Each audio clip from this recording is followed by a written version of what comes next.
Muito bem, nós estamos já há alguns domingos, pela graça de Deus, estudando um dos textos mais lindos da Palavra de Deus, mais tocantes, mais poéticos, mais significativos, que se tem reconhecimento da escrita mundial, não só da Bíblia. E a gente o chama de Sermão da Montanha ou Sermão do Monte.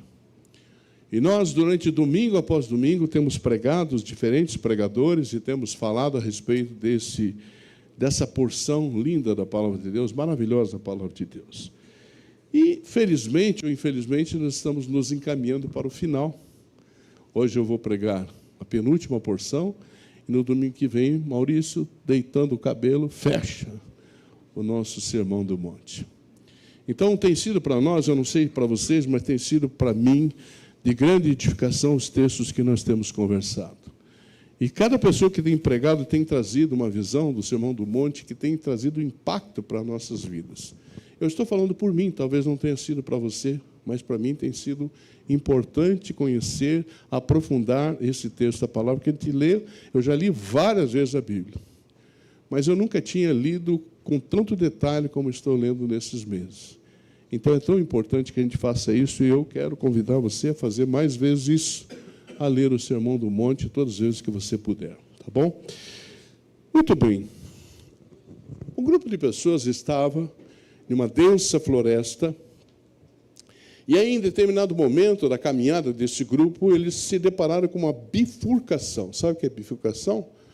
Com dois caminhos. Um desses caminhos tinha uma plaquinha dizendo caminho fácil. E aí eles olharam, as pessoas, o grupo como um todo olhou para aquele caminho e viu que o caminho tinha flores, tinha sombra, era uma estrada boa, pavimentada, e ao final tinham algumas nuvens densas. Não se podia ver o final daquele caminho. O outro caminho tinha como placa caminho desafiador. E as pessoas olharam para aquele caminho e viam que havia pedras, havia sinuosidade, havia, talvez, alguns obstáculos para seguir. Mas, ao fim daquele caminho, aparecia uma luz brilhante. É óbvio que a maioria escolheu o caminho fácil. E aí, caminhando pelo caminho fácil, foram indo, de repente começou a ficar a estrada escorregadia, com dificuldades, e aquele grupo chegou ao precipício. O final dele dava a um precipício. E, é claro, escolheram aquele caminho porque ninguém queria sofrer. Todo mundo queria fazer de uma forma tranquila aquela caminhada. Ao passo que um grupo pequeno escolheu o caminho desafiador. E, à medida que eles iam passando pelas dificuldades, pela estrada íngreme, estrada pedregosa, com dificuldades, mas um a um ia ajudando o outro, eles seguiram o caminho, e lá no final eles se depararam com um campo aberto, florido, com muitas luzes, de muita paz. O texto que nós vamos ler tem a ver com essa ilustração. Eu quero que você guarde essa ilustração para que você entenda o texto que eu vou ler e você possa tirar lições para você, para mim, para nós, nessa manhã. Então, abra a sua Bíblia. No Evangelho de Mateus, capítulo 7, eu vou ler dos versículos de número 13 até o 20.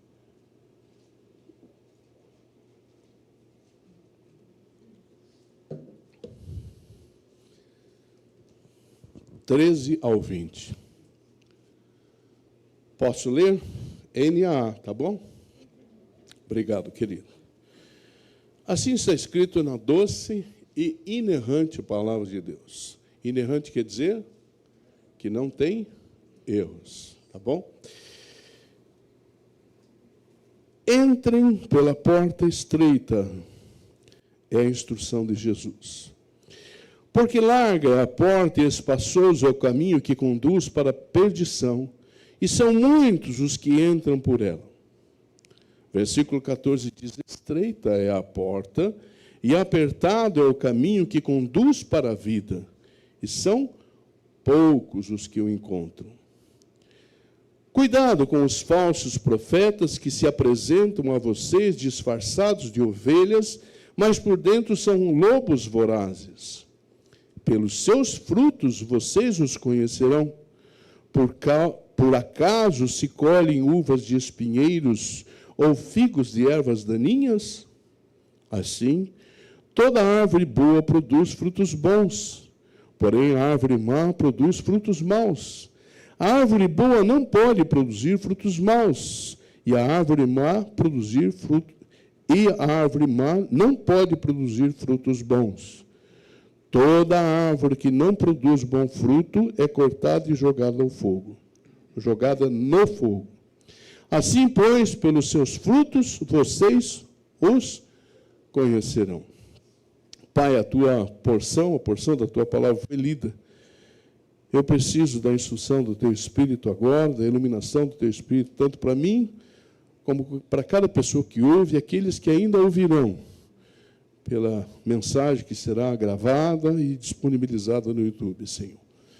Que as pessoas que ouvirem, elas possam receber a tua palavra, entender e aplicar às suas vidas. É o que eu te peço, agradecido, no nome de Jesus. Amém.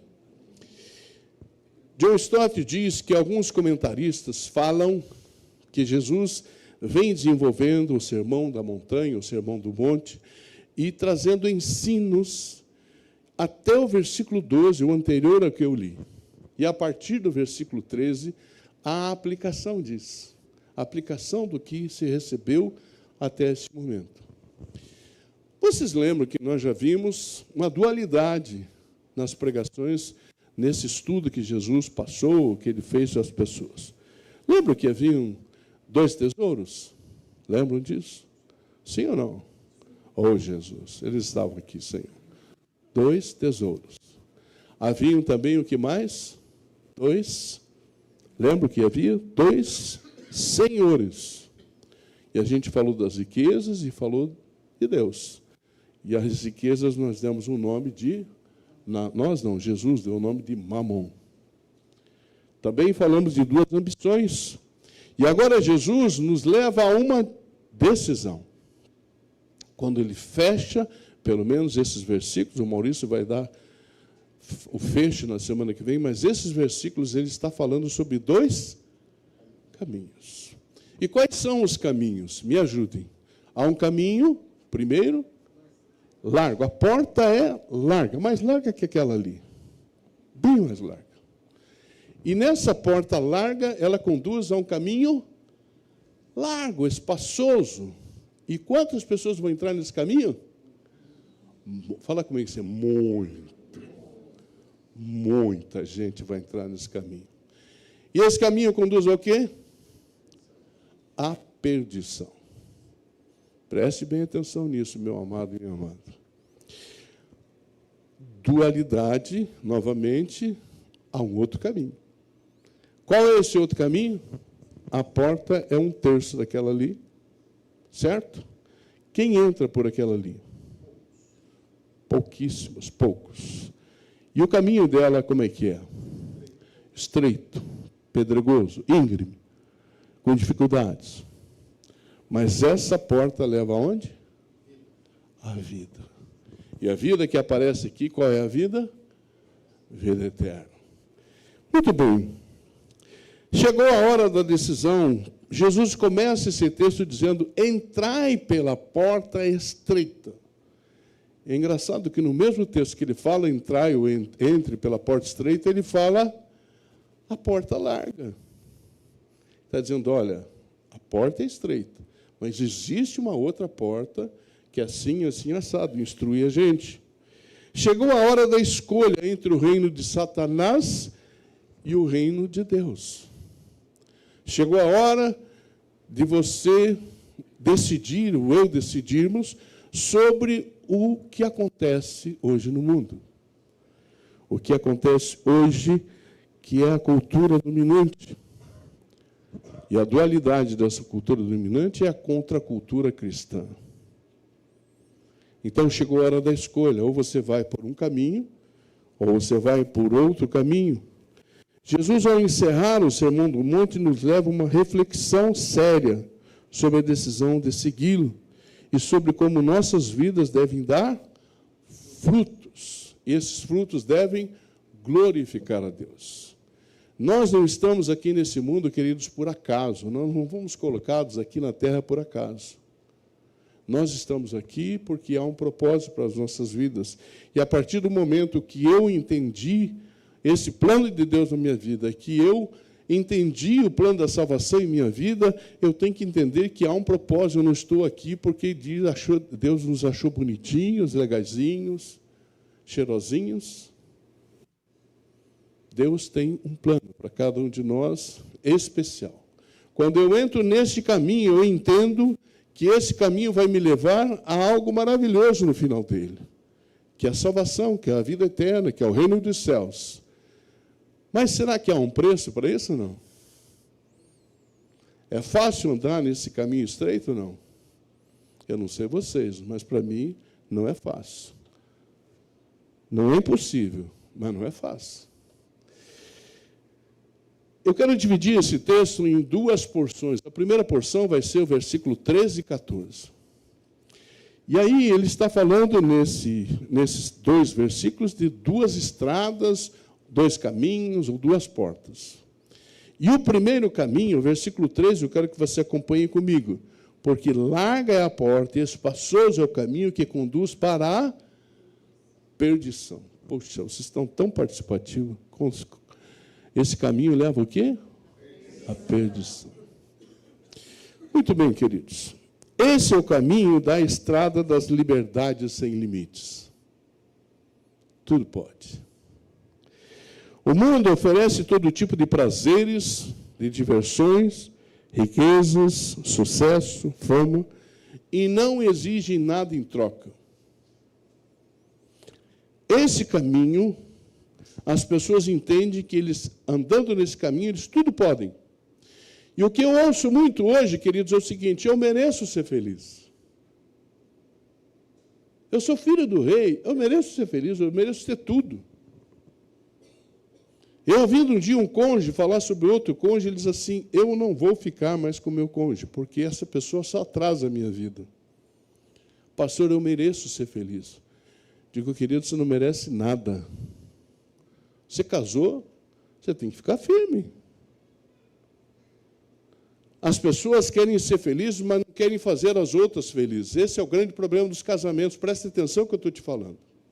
Você quer ser feliz? Faça o outro feliz. É assim que funciona. Quando eu faço o meu cônjuge feliz, automaticamente ele vai dizer: puxa vida, ele faz tudo por mim, ela faz tudo por mim, eu devo fazê-la feliz também. Mas o que nós somos egoístas, nós queremos primeiro ser felizes, e nós nunca seremos felizes. Porque a gente põe expectativa no outro que o outro não tem como atender a expectativa. Então, primeiro eu faço o outro feliz, para que eu seja feliz. Neste caminho tudo pode, não há restrições, é proibido proibir. Entende essa expressão? É proibido proibir. É o caminho, todo mundo faz. É o caminho, não dá nada não. É o caminho, que mal tem nisso? É o caminho, isso é normal, todo mundo faz. Nada é sonegado às pessoas que andam nesse caminho, tudo pode. Não pode dar certo uma coisa dessa. Esse caminho que tudo pode conduz a um destino, que é a perdição. Eu quero falar com todo amor para você, meu irmão, minha irmã, e você que nos acompanha pela internet e vai acompanhar a gravação depois. Quando a sua vida, quando os seus atos não incomodarem ninguém, pense bem sobre a sua vida. Porque quando você anda com Cristo, você anda na contramão do mundo. Então, se você está agradando todo mundo com a tua vida, alguma coisa está errada com a sua vida. Preste atenção no que eu estou te dizendo. Talvez você esteja no caminho errado. Se você segue a Cristo, com certeza você vai incomodar os outros. E esse é o caminho que você e eu devemos seguir. Muito bem, Jesus cita um outro caminho. Versículo 14, acompanhe comigo, ele diz o quê? Estreita é a porta e apertado é o caminho que conduz para a vida. E são poucos os que o... Olha que interessante essa versão, os que o encontram. O encontro. Achei interessante, eu nunca tinha prestado atenção nessa expressão. Queridos, o caminho da vida é a estrada da renúncia, da obediência, dos limites. Eu estava olhando aquela situação do avião, aliás, toda semana tem uma situação inusitada, né? Uma mulher exige que a outra pessoa saia da janela para que o seu filhinho mimado ocupe a janela. Não sei se você viu o depoimento da moça que não cedeu lugar. Ela falou assim, a família tinha uma outra janela, o menino não queria na janela, queria na minha janela. E ela se manteve tranquila e não saiu da janela. Queridos, tudo pode. Você pode fazer uma pessoa sair do seu lugar para satisfazer o seu filho. Gente, o que vai dar esse filho? Presta atenção no que eu estou dizendo. Aonde vai chegar esse filho? Aos 15 anos, aos 20 anos. Não tem limite para ele. Tudo pode. Se você é pai, se você é mãe, teu filho, tua filha tem que ter limite, ter a idade que tiver. Se ele vai te obedecer, o problema é dele. Tá bom? Eu estou falando quando for maior. Quando é criança, ele tem que te obedecer. Nesse caminho, nem tudo pode. Há restrições. Exige renúncia, sacrifício, exige esforço. O caminho é estreito e tem muitas curvas, ele é íngreme, ele é apertado. Não se iluda, o seu caminho, seguindo a Cristo, vai ser difícil, queridos. A pessoa que diz que é cristã e leva uma vida maravilhosa, não está vivendo o caminho estreito. Não estou dizendo que você não seja pleno em Cristo. Quando você tem a consciência que você é de Cristo, tudo que você passa, você entende que é plano de Deus, que Deus está permitindo. E aí você caminha tranquilo, mas está em sofrimento, está em luta, porque a tua carne milita contra o teu espírito. É assim que funciona, queridos. Muito bem, John Stott diz o seguinte, olha o que esse cara diz. A dificuldade do caminho estreito não está na estrada, mas seguir deliberadamente a Cristo em um mundo que o rejeita. Se eu sigo a Cristo e Cristo for rejeitado, o que vai acontecer comigo? Serei rejeitado. Então, quando você estiver agradando todo mundo, alguma coisa está errada. Você está entendendo ou não? Esse caminho exige firmeza, posicionamento, coragem, propósito, visão da eternidade. E deixa eu dizer para você, às vezes você vê que caminho a pessoa está nas pequenas decisões. Às vezes nós não caímos nas grandes decisões. Nós caímos nas pequenas decisões. Aliás, no casamento, ele dá errado nas pequenas coisas. É um somatório de pequenas coisas que não são tratadas, que não são conversadas, e aquilo vai tomando uma proporção, quando você vê, acabou o amor, acabou o relacionamento. Aliás, o amor nunca acaba. Que a Bíblia diz que o amor jamais acaba. Ele está escondido, ele está maltratado, judiado, mas está lá. Se você tiver conduta que faça esse amor, ele vai voltar. Eu me lembro quando eu vim para o Rio de Janeiro, para Londrina, houve uma instrução para que eu viesse fazer o seminário em Londrina. E a empresa que eu trabalhava, o dono era de uma outra confissão, e eu fui conversar com ele e disse, olha, eu não sei se você vai entender, mas Deus me chamou para fazer seminário e para ser um pastor um dia. Eu achei que ele não ia entender isso. Ele falou, não, entendo perfeitamente. E eu vou fazer o seguinte com você, meu caro. Eu vou mandar você embora, para que você sirva a comunidade, porque aqui na empresa eu coloco outra pessoa, mas servir a comunidade são poucos. E ele me demitiu e me deu o seguro-desemprego. Eu vim para Londrina, chegamos em Londrina, fui trabalhar, eu ganhava salário mínimo no meu trabalho. emprestou carro para nós virmos a Londrina para acertar tudo. Outro dia eu conto essa história, que foi uma série de milagres. Mas eu lembro que uma pessoa chegou para mim assim, e eu arrumei, logo que eu cheguei, arrumei um emprego. E não sei se vocês lembram de uma livraria que chamava El Shaddai, lembram da livraria? Eu fui trabalhar lá, como gerenciar a loja. E aí uma pessoa disse assim, escuta, você tem um seguro-desemprego, não tem? Eu falei, tenho. Por que você não usa seguro-desemprego? Eu digo, porque eu estou trabalhando. Seguro-desemprego é para quem não está trabalhando. Sabe que era de 96 isso? Disse assim para mim, mas ninguém sabe disso, o governo não sabe que você tem um novo emprego. E eu me lembro que eu disse para ela o seguinte, eu sei. Basta que eu saiba que eu tenho um novo emprego, que eu não faço isso.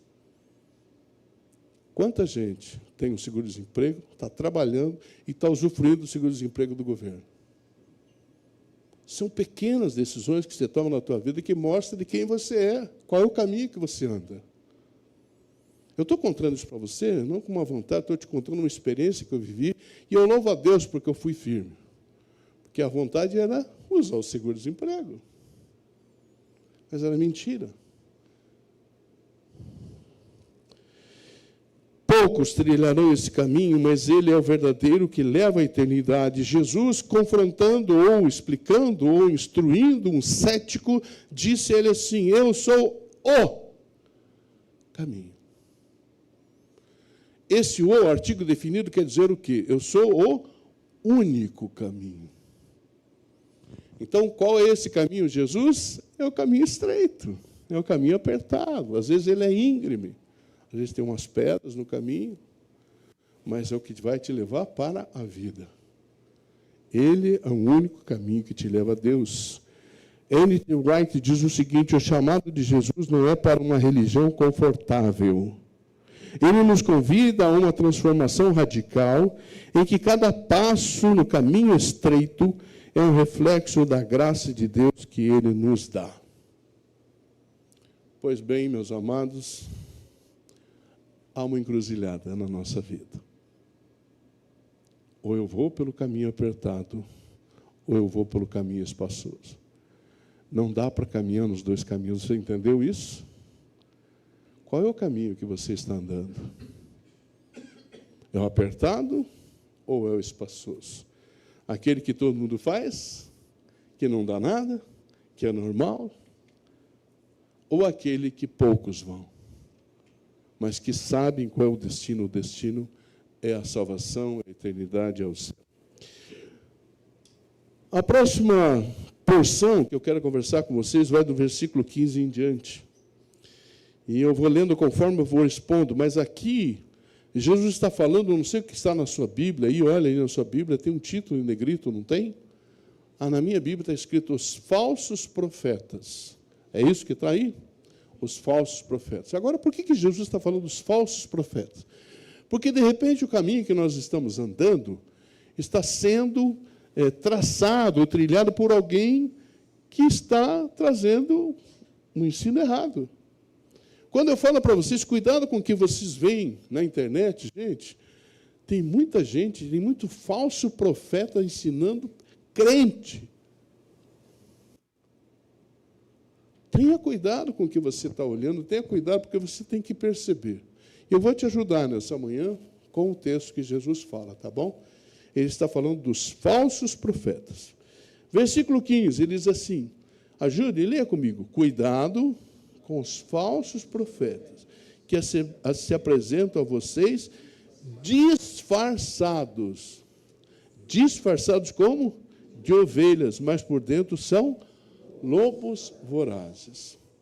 Esses falsos profetas, eles parecem inofensivos. Queridos, eles se apresentam como ovelhas, mas são lobos. Eles têm uma voz melosa, doce, com sutilidade, eles vão nos convencendo. Mas essa voz doce, dentro de sua boca, os seus dentes são afiados. Parecem inofensivos, mas são lobos vorazes. Põe para mim Mateus 24, querido, por favor. Mateus 24, se quiser procurar na sua Bíblia. Ele diz assim, porque surgirão falsos cristos e falsos profetas, que farão o quê? Operando grandes sinais e prodígios. Gente, como assim? Falso profeta opera grandes sinais e prodígios? Opera, até o diabo opera. Para enganar, se possível, os próprios eleitos. Eles têm objetivos, falsos profetas. Talvez nem saibam. Então, estão tão perdidos, talvez nem saibam o dano que eles estão causando. Eles se apresentam como ovelhas, mas são lobos. Os lobos são mais perigosos do que cães e porcos.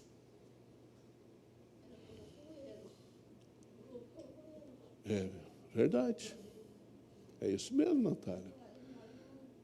Você acha que ela está ligada ou não? Oh, aleluia. Glória a Deus. Deus ilumina sua mente sempre, querida, viu? John Stott diz assim que as árvores boas não são apenas aquelas que evitam o mal, mas aquelas que produzem frutos positivos de justiça, amor e misericórdia. Então, que tipo de árvore você é e eu sou?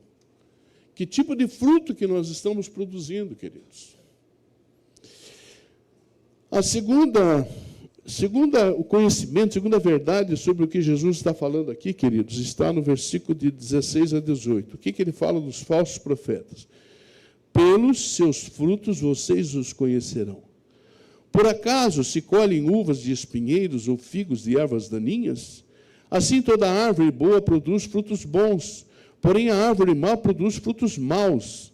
A árvore boa não pode produzir frutos maus, e a árvore má não pode produzir frutos bons. Sabe como que esses falsos profetas são conhecidos?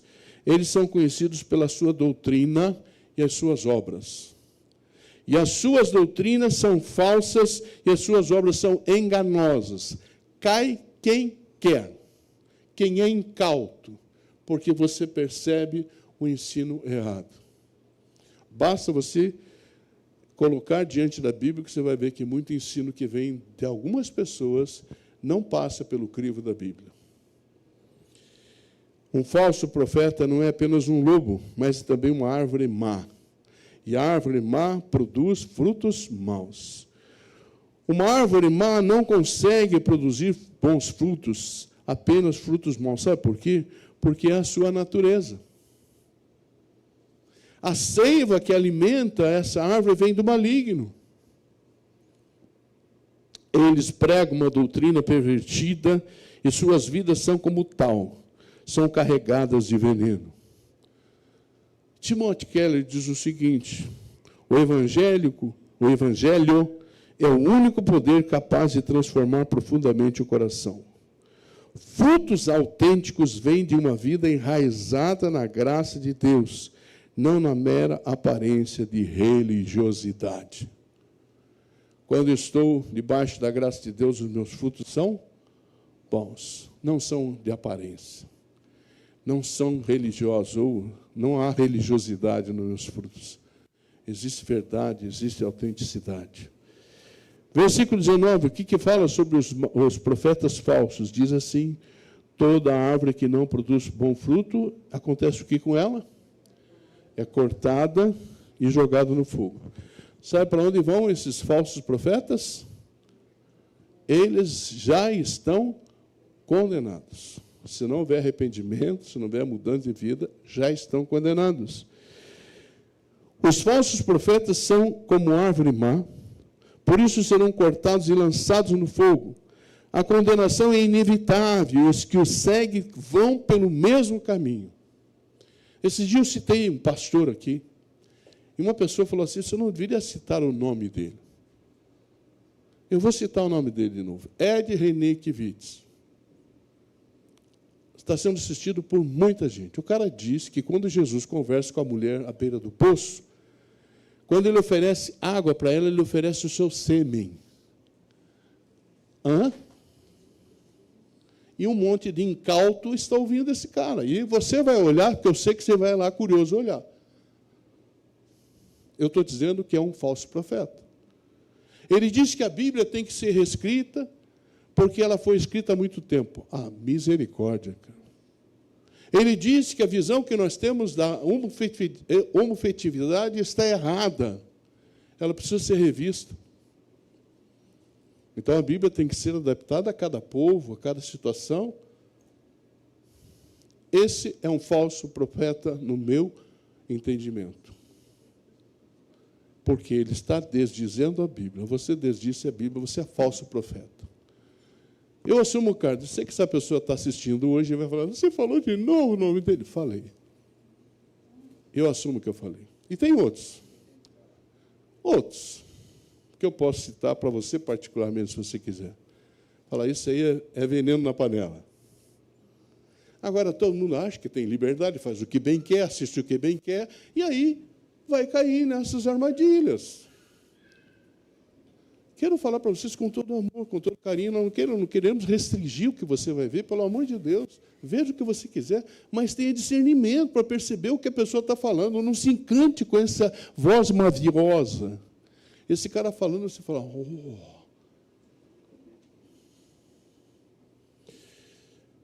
Jesus, tem misericórdia da minha vida. Põe aí para mim 7 de Mateus, 21 a 23. Olha o que está escrito aqui. Quem está falando não está escrito em João Simonete 1:1, tá? Está escrito em Mateus 7, 21 a 23, tá bom?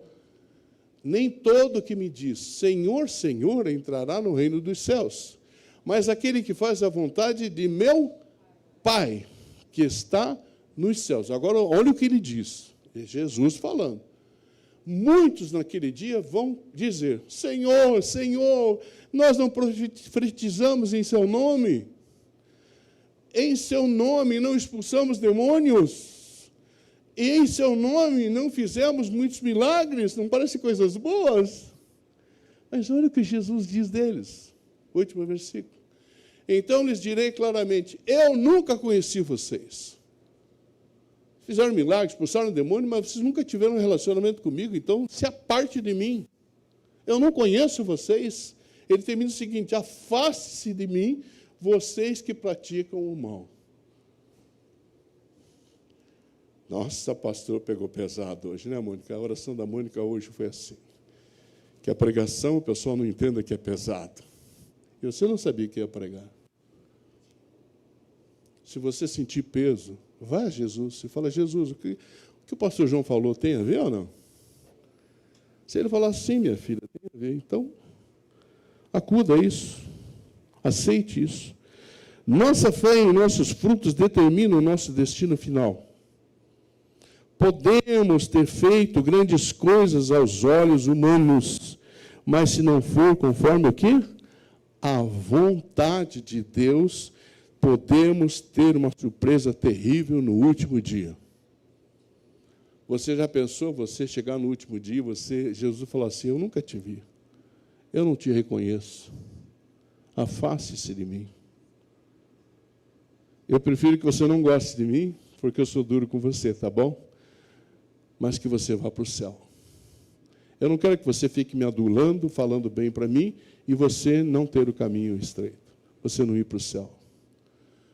Então, eu quero falar isso com muito amor para você. Escolha o caminho que você vai seguir. E o caminho que você for seguir, o certo, ele vai ser de dificuldades, de renúncias, de esforços, que você vai ter que abrir mão de muita coisa que a tua carne gosta. Por último, o versículo 20 diz o quê? Assim, pois, pelos seus frutos, vocês os conhecerão. Eles precisam ser identificados. Sabe o que você faz? Começa a passar para mim. Pastor, eu vi um texto aí, agora estou desse cara assim, sensado. Para você discernir aquilo que é coisa boa e coisa ruim. Então, se você vir alguma coisa que você entenda estranho, comece a denunciar.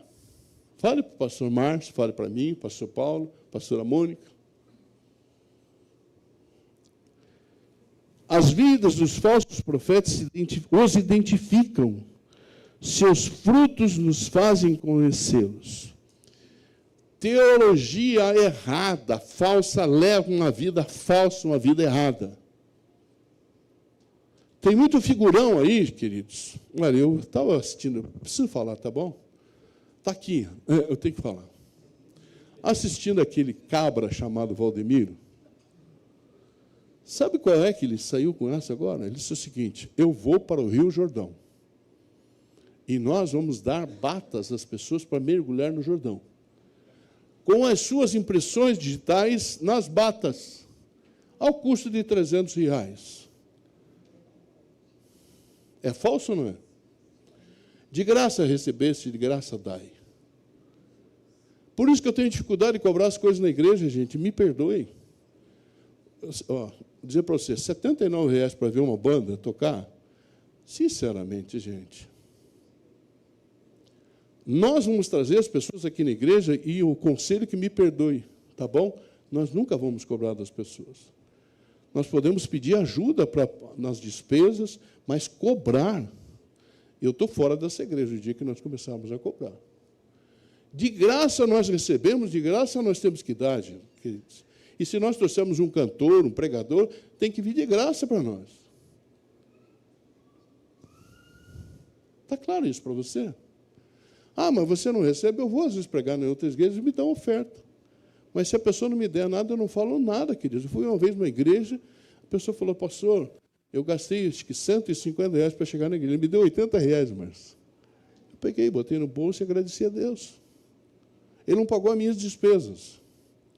De graça eu recebi, de graça eu tenho que dar.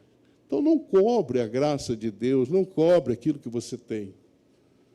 E aí a cobrança não é dinheiro, estou falando em todos os sentidos, fazer trocas, escambos espirituais. O Senhor, Reverendo Hernandes diz o seguinte: ensino falso deságua em práticas erradas. Um falso mestre nunca será padrão de santidade, nem jamais andará piedosamente. Por isso que eu gosto desse cara. Esse cara tem umas tiradas boas, não é isso? O texto termina dizendo: pelos seus frutos os conhecereis. Falsos profetas modernos fazem pregações que exaltam o ego e promovem o evangelho sem cruz.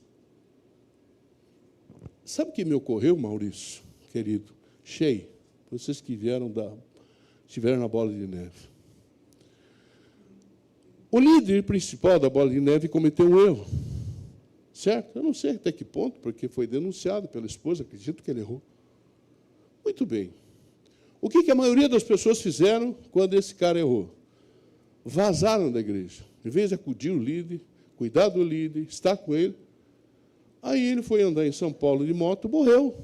Agora ele virou santo. A hora que tinham que cuidar dele, não cuidaram. Então não vem com falsidade agora, por favor. Nós temos que cuidar uns dos outros, queridos. O exército cristão é o único que deixa os seus soldados para trás, feridos. Aqui nós acudimos todo mundo, queridos. E você está aqui numa igreja que você tem que ajudar as pessoas. Você não está aqui porque é uma diversão, porque é legal, porque é um programa que você tem que ir por um propósito. Por isso que a gente chama essa casa de cuidado. Eu sei que tem um preço isso, queridos. E, às vezes, eu tenho sofrido bastante com isso. Mas esse é o caminho que Deus nos deu. E é por aí que nós vamos. Os pregadores falsos não pregam arrependimento, não pregam o sangue de Jesus, não pregam as doutrinas verdadeiras que precisam ser faladas às pessoas. Eles dão aquele massageio no ego. E acontece entre nós. Eu quero ouvir uma mensagem que traga aquele bálsamo ao meu coração. Legal, cara. Pega a Bíblia e lê. A Bíblia que ela é um bálsamo. Agora, o pregador ele tem que pregar aquilo que está escrito na Bíblia. Eu estou pregando o que está escrito na Bíblia para você. E é isso, queridos. Jesus adverte esses líderes espirituais que parecem autênticos, mas prometem destruição. Eles vêm disfarçados, mas os seus frutos os denunciam. Timóteo Keller diz: os frutos são evidências visíveis da condição humana interior. Devemos analisar líderes e ensinamentos à luz das Escrituras e do caráter de Cristo. E eu vou encerrar. Tá bom? Oh, Jesus. Jesus nos confronta com a realidade de segui-lo, tendo uma postura séria e transformadora. Por fim, John Stott diz assim: Jesus não quer seguidores que o acessam com palavras vazias. Jesus quer discípulos que carregam a cruz e vivem para a glória de Deus. Posso ouvir um amém disso? Amém. Jesus quer discípulos que carreguem a sua cruz e que vivam para a glória de Deus. Eu quero deixar 3 perguntas para vocês pensarem. Que tipo de fruto sua vida tem produzido? Fruto bom ou fruto mau? É você e Deus, tá? Não precisa responder. Você vai escutar a pergunta e vai pensar. Que tipo de fruto sua vida tem produzido? Segundo, sua fé é consistente ou apenas de aparência? Você se diz cristão, mas você assume isso mesmo no teu dia a dia, na sua vida? Terceiro e último. Quando você entrou pela porta estreita, se você entrou, eu acredito que você entrou, você decidiu que produziria ou que produzirá frutos que permaneçam e resistirá aos ataques que o mundo oferece. É isso? Você tem consciência que você foi escolhido por Deus para dar bons frutos e para resistir aos ataques do mundo? Que Deus, na sua infinita misericórdia, cuide primeiro de mim, tá bom? Que eu sou terrível, sou pecador. Procuro viver debaixo da graça de Deus, procuro entender o plano de Deus. Por isso, todas as manhãs, eu me arrependo dos meus pecados. Hoje, 4 horas da manhã, eu estava ajoelhado, dizendo: Senhor, eu sou um traste. Eu sou um pecador, mas eu confio no Senhor. Eu confio na Tua graça sobre a minha vida, me faça andar nos Teus caminhos, não me deixe desviar dos Teus caminhos. Essa tem sido a minha oração, e a oração por essa igreja, que nós nos desviemos dos caminhos de Deus. Não vamos negociar aqui. Não vou convidar pessoas que eu não conheça para pregar aqui nesse lugar. Não vamos permitir que pessoas tragam ensinos estranhos dentro de nossa igreja. Por isso que nós temos pregado aquilo que a palavra de Deus disse. E se algum de nós que pregamos aqui começar a pregar aquilo que não está na palavra, não vai mais pregar nessa igreja. Pode ser eu. Que Deus tenha misericórdia de mim. E vocês vão me ajudar nisso. Fique de pé, eu quero orar por você.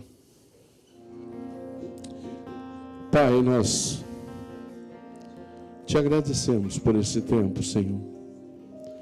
Te louvamos, Senhor, pela Tua palavra, que é tão viva, é tão clara. Ela mesma diz dela que ela é viva, eficaz, que ela divide alma e espírito, que ela divide juntas e medulas, que ela é o martelo que esmiuça a pedra. É o martelo que esmiuça o coração duro, o coração de pedra. Deus, que nesta manhã, todos que estamos aqui tenhamos convicção de que estamos no caminho estreito, e isso alegra o nosso coração, porque sabemos que as lutas que vêm, que virão, são para o nosso crescimento, são para que nós entendamos o Teu plano em nossas vidas, para que nós tenhamos uma fé madura, consistente, Senhor. Que não sejamos mais como meninos agitados de um lado para o outro, Senhor, mas que nós tenhamos a convicção que somos Teus, que as mulheres daqui são Tuas, Senhor, e que nós estamos caminhando para a eternidade, e que o Senhor está fazendo dessa igreja uma igreja diferente, Senhor, não porque queremos, mas porque nós temos buscado com todo o nosso coração. Então faz dessa igreja um farol nessa cidade, faz dessa igreja uma igreja que seja diferente, uma igreja que acolha, que traga salvação, principalmente pela pregação do Teu Evangelho, mas traga cura às pessoas. Que nós sejamos verdadeiramente uma casa de cuidado, Senhor. Que assumamos isso, que queremos cuidar uns dos outros. E que o caminho que queremos seguir é o caminho da eternidade. Obrigado por cada vida que aqui está. Obrigado pelas orações que foram feitas. Obrigado pelo que vai acontecer depois das orações que foram feitas. Que possamos ouvir testemunhos do que aconteceu nessa manhã, nesse lugar. nos leva em paz para os nossos lares, que tenhamos paz em nossos lares, que sejamos agente de paz em nossas casas, que sejamos agente de crescimento, de amadurecimento, de maturidade com aqueles que nós convivemos. Que façamos os outros felizes, Senhor, e que experimentemos a graça do Senhor plenamente em nossas vidas. É o que eu te peço, agradecido, no nome santo, no nome doce, no nome maravilhoso de Jesus. Amém. Recebam a bênção, queridos. O grande e maravilhoso amor de Deus, a graça do nosso Senhor e Salvador Jesus Cristo, o consolo, o ensino e a unção do Espírito Santo esteja sobre a sua vida, sobre a sua casa e sobre todo o povo de Deus espalhado pela face da terra, hoje e para todo sempre. Amém.